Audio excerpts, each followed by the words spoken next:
Hey everyone, welcome back. Hope you're having a fantastic day so far.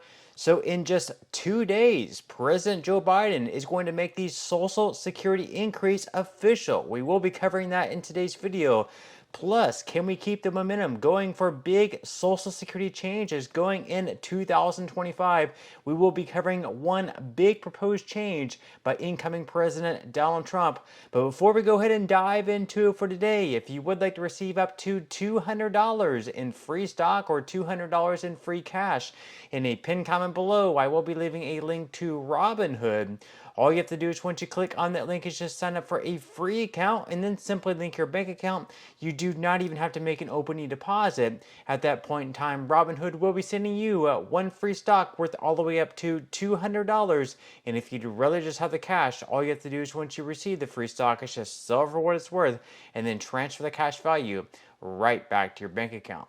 Okay, so diving right into it for today, like I mentioned in the opener, in just 2 days, President Joe Biden is going to make official the Social Security increase. That's because in Congress, in both the House and the Senate, with wide bipartisan support, they did pass a bill called the Social Security Fairness Act. And what that bill did is it increased benefits for right around 2.8 million Social Security beneficiaries, those impacted by either the windfall elimination provision or the government pension offset. So basically, if you worked in the public sector and therefore you're receiving a pension during your retirement years, but you also worked some years and received enough Social Security credits, at least 40 credits, also working in the private sector, and you contributed to the Social Security Trust Fund, simply because you are receiving the pension, you are going to be penalized because of the windfall elimination provision, or if you have a spouse, they're going to be penalized from the government pension offset. But since this bill passed through Congress in just 2 days,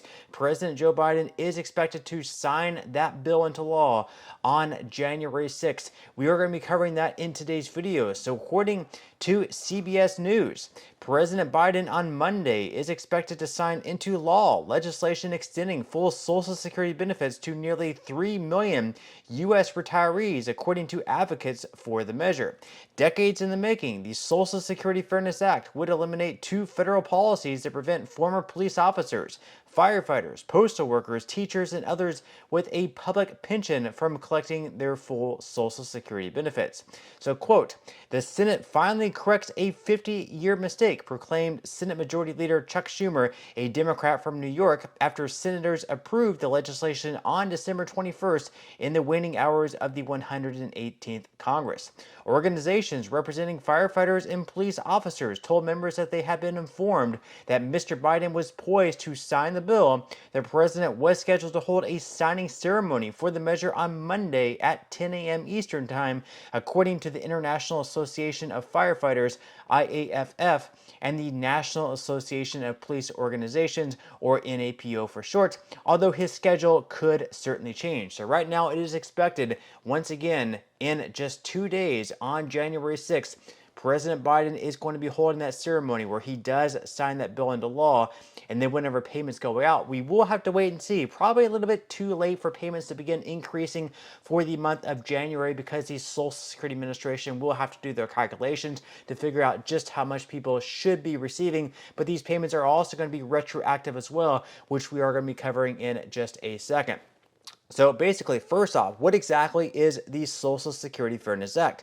The Social Security Fairness Act would repeal two federal policies, the windfall elimination provision and the government pension offset, that reduce Social Security payments to nearly 3 million retirees. That encompasses people who also collect pensions from state and federal jobs that aren't covered by Social Security, including teachers, police officers, and U.S. postal workers. The bill also rescinds a second provision that reduces Social Security benefits for those workers' surviving spouses and family members. The WEP impacts about 2 million Social Security beneficiaries, and the GPO nearly 800,000 retirees. Now, when exactly will the Social Security Fairness Act take effect? So once signed into law, the legislation is retroactive for Social Security payments starting in January of 2024, according to the text of the bill. That means that eligible recipients who previously only received partial partial benefits will get a full payment retroactive to 1 year ago.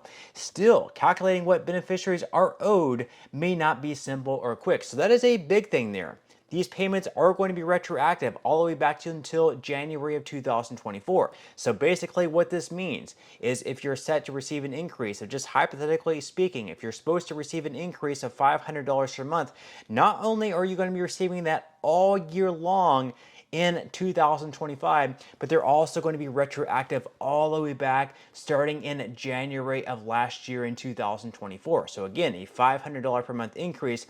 That means for 2024 alone, you are going to be receiving a check from the Social Security Administration of $6,000. That's because a $500 per month increase over the course of 12 months or 1 year would be $6,000. And then of course, if they don't start sending out these increased payments until March, you're going to be receiving them all year long in January 2024, plus January 2025, plus February 2025. Hopefully we can start seeing the increases in February. That 1 month will be enough, but it may take them a couple months, and in that case we may not see the increased payments come into your monthly checks until March of 2025.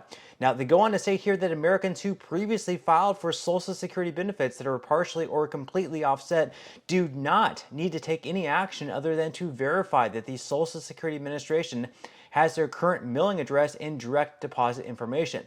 They say, quote, most people can do this online with their personal My Social Security account without calling or visiting Social Security. Visit ssa.gov/myaccount to sign in or create your account, the agency advised. Workers with a public pension who are interested in filing for a Social Security benefit can file online at ssa.gov or schedule an appointment, it added. So basically, that is something they're advising, to sign up for a My Social Security account. You can do a lot with that online, and you also get other great features as you receive your COLA, your cost of living adjustment notice online a little bit quicker than having to wait for it to arrive in the mail. So I would definitely recommend that you do so, just because there are a lot of great features on there. You can do things online. That way you can avoid having to call into Social Security, where the wait times can certainly be long in certain situations. Now, with that, in 2025, we can only hope that we can keep the momentum going for Social Security in positive changes. Now, one of the big changes that Donald Trump proposed whenever he was running for office and he was elected, and he's still campaigning on this even after he was elected by the American people, is to have no federal taxation on Social Security benefits. So according to Thomas Reuters, the elimination of taxes on Social Security benefits. So while campaigning, Trump promised to eliminate taxes on Social Security benefits. It's an eyebrow-raising idea that many experts believe would be difficult to garner the support needed to pass. Such a change would require at least 60 Senate votes. So, quote, it's hard for me to imagine that Democrats would be willing to provide the votes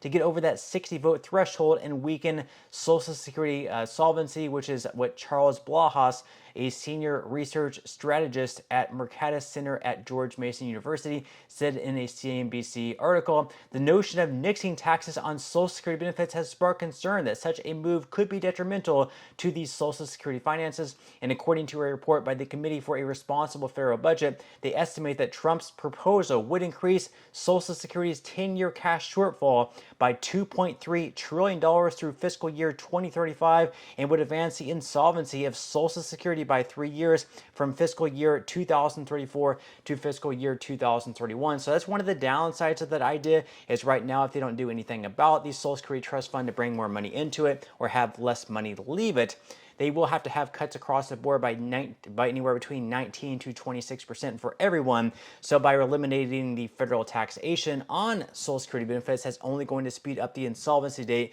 by a few more years. But of course, by eliminating the taxes on Social Security benefits, around 50% of people who receive Social Security have to pay taxes at the federal level on it. So that would actually result in an increase, since they would get to keep more money in their pocket. That would certainly be a positive for, I guess, an increase, but it would be a negative as far as the Social Security Trust Fund and its health goes. But that's all we have for today's video, and I will see you in the next one.